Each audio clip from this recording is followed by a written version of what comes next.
സിപിഎമ്മിന്റെ ഒരിക്കലും ഇളകാത്ത കോട്ടയായിരുന്ന വടകര ലോക്സഭാ മണ്ഡലത്തിൽ ടി.പി. ചന്ദ്രശേഖരന്റെ മരണത്തിനു ശേഷം ഇതുവരെയും അധികാരത്തിൽ വരുവാൻ പാർട്ടിക്ക് സാധിച്ചിട്ടില്ല.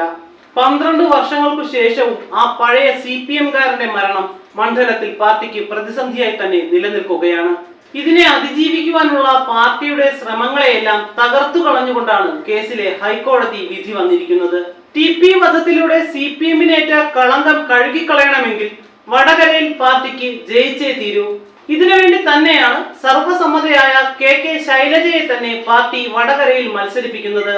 കെ ശൈലജ വടകരയിൽ ജയിച്ചാൽ ടി.പി. ഫാക്ടർ അതിജീവിക്കുവാനായി എന്ന് സിപിഎമ്മിന് തെളിയിക്കുവാനാകും. 2009 യു.ഡി.എഫിന്റെ മുല്ലപ്പള്ളി രാമചന്ദ്രൻ മണ്ഡലത്തിൽ 56,000 വോട്ടിന്റെ ഭൂരിപക്ഷത്തിൽ വിജയിച്ചിരുന്നു. അന്ന് പ്രസ്ഥാനത്തോട് തെറ്റി ഇലക്ഷനിൽ നിന്ന ടി.പി. ചന്ദ്രശേഖരൻ 21,883 വോട്ടുകൾ നേടിയിരുന്നു. സിപിഎമ്മിന്റെ സതീദേവി തോൽക്കുവാൻ ഇതായിരുന്നു കാരണമെന്ന് വിലയിരുത്തപ്പെട്ടിരുന്നു. ടി.പി. വധത്തിനു ശേഷം നടന്ന 2014 ഇലക്ഷനിൽ മുല്ലപ്പള്ളി വിജയിച്ചെങ്കിലും 3,306 വോട്ടിന്റെ ഭൂരിപക്ഷമേ എ.എൻ. ഷംസീറിനെതിരെ അദ്ദേഹത്തിന് അന്ന് നേടാനായുള്ളൂ. സിപിഎമ്മിന് നല്ല പ്രതീക്ഷയുണ്ടായിരുന്ന കഴിഞ്ഞ തിരഞ്ഞെടുപ്പിൽ പക്ഷേ 86,000 വോട്ടുകളുടെ ഭൂരിപക്ഷത്തിൽ സിപിഎമ്മിന്റെ അനിഷേധ്യ നേതാവായിരുന്ന പി ജയരാജനെ കെ മുരളീധരൻ തോൽപ്പിച്ചു. ഇത്തവണയും കെ മുരളീധരൻ തന്നെയാണ് യു.ഡി.എഫിനായി കളത്തിലിറങ്ങുന്നത്. യു.ഡി.എഫ് സ്ഥാനാർത്ഥി പ്രഖ്യാപനത്തിന് ഒരാഴ്ച മുമ്പ് തന്നെ കെ ശൈലജ പ്രചാരണം ആരംഭിച്ചിരുന്നു.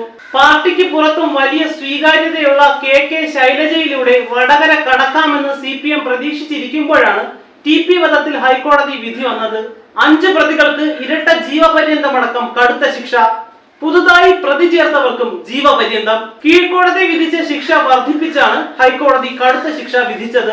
കോടതി ശിക്ഷിച്ചത് കൊണ്ട് മാത്രം പ്രതികൾ കുറ്റക്കാരാകില്ലെന്ന് വിഷയത്തിൽ ഇ.പി. ജയരാജൻ പ്രതികരിച്ചപ്പോൾ തെറ്റ് ചെയ്തവർ ശിക്ഷിക്കപ്പെടട്ടെ എന്നാണ് കെ ശൈലജ നിലപാട് അറിയിച്ചത്.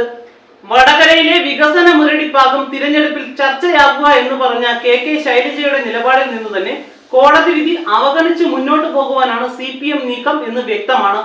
ആർ.എം.പിയെ മുൻനിർത്തി തിരഞ്ഞെടുപ്പിൽ ടി.പി. വധം ചർച്ചയാക്കുക എന്ന തന്ത്രമാണ് ഇത്തവണയും യു.ഡി.എഫ് പയറ്റുന്നത്.